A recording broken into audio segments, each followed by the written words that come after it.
गीता धर्मक क्षेत्र से शुरू होती है। धर्मक क्षेत्रे कुरुक्षेत्रे समवेतात युद्ध सभा माम का पांडवा शैवा।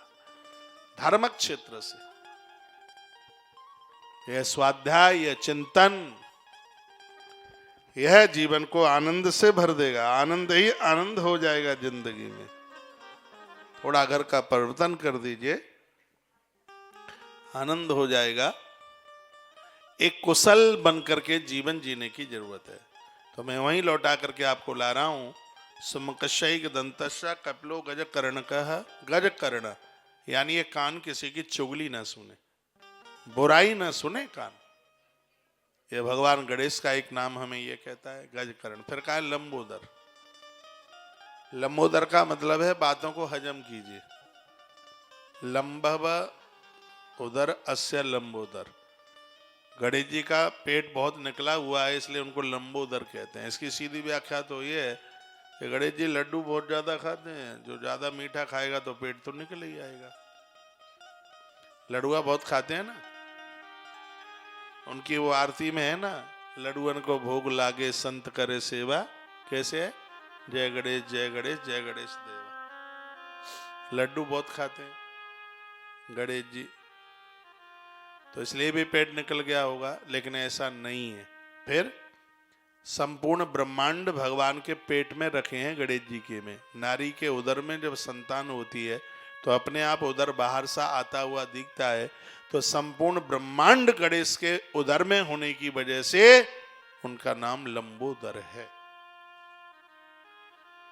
एक लंबोदर का अर्थ यह भी है कि बात हजम होनी चाहिए। बहुतों का तो पेट फूल जाता है जब तक बात किसी को ना बता दें। यदि अपनी गोपनीय बात किसी को बता दी तो उनके तो पेट में रुकती नहीं है। यदि ना बताएं वो आगे तो फिर पेट ही फूल जाएगा। एक ऐसा आदमी था, सिर के बाल बनाने वाला आदमी था, और वो ऐसा आदमी कि जब तक वो कोई बात का प्रचार न कर ले तब तक उसका तो महाराज भोजन ही हजम ना हो। तो एक दिन राजा के सिर के बाल उतारने के लिए गया तो राजा के सिर के ऊपर 2 सींग थे। वो कहने लगा राजा के सिर पर 2 सींग, राजा के सिर पर 2 सींग। राजा ने कहा तलवार दिखती है ना, किसी को तूने बता दिया ना तो गर्दन उतार दूंगा तेरी। अब उसको तो आदत थी कि वो किसी को ना बोले तो उसको तो जिंदा ही रहना मुश्किल है। बड़ी मुश्किल से रात के 12 बजे तक बात को दबा करके बैठा, नहीं माना। बिस्तरे से बाहर आया, किवाड़ बाहर खोले। अब सोचने लगा कि यदि किसी को बताता हूं तो राजा मार डालेगा, किसी ऐसे को बता दूं जो आगे राजा को बता ही ना पाए। तो सामने एक सूखा सा पेड़, और उस पेड़ में खोल बनी हुई थी। खोल देखे आप कभी पेड़ में खोल? तो पेड़ में मुंह लगा करके जा करके बोला, सुन भैया, पेड़ भैया, आगे मत किसी को बोलना। एक बहुत अच्छी बात मैं तुझे बताने के लिए आ रहा हूं, और वो बात है राजा के सिर पर 2 सींग, राजा के सिर पर 2 सींग, राजा के सिर पर 2 सींग। अब पेट भी पिचक गया, पेट फूल रहा था नहीं तो, और आराम से सो गया।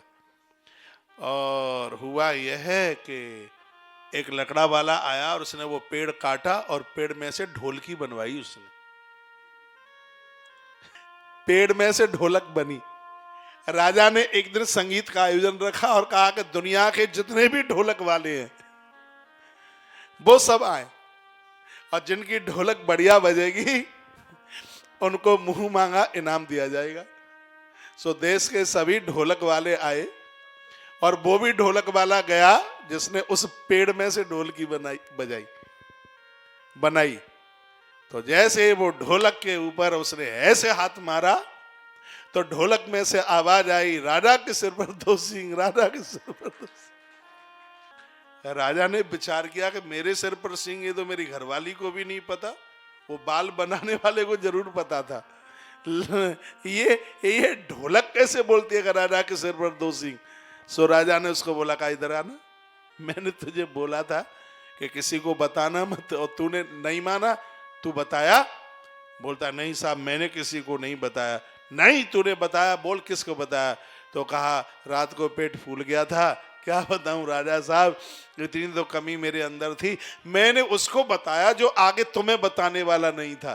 कहा किसको बताया? कहा मैंने एक पेड़ की खोल में जाके जरूर कह दिया था, पेड़ भैया, राजा के सिर पर 2 सींग, राजा के सिर पर 2 सींग। राजा ने कहा देख ये ढोलक बोल रही है। तभी तो कहा गया कि सुनने के लिए दीवाल को भी कान होते हैं।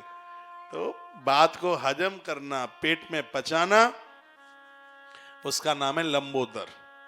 बहुत लोगों को आदत होती है, बात इतनी छोटी सी होती है, खींच करके उसको इतना बड़ा कर देते हैं। बात को पचाइए, हजम कीजिए। यदि कुछ ऐसी बात है जो बताने के लायक नहीं है तो मत बताइए, उसको पचा लीजिए, लेकिन पचती नहीं है, पचाइए, कोशिश कीजिए। भगवान गणेश के लंबोदर नाम से हमें और आपको यही सीखने के लिए मिलता है, प्राप्त होता है। बोलो भक्तवत्सल भगवान की।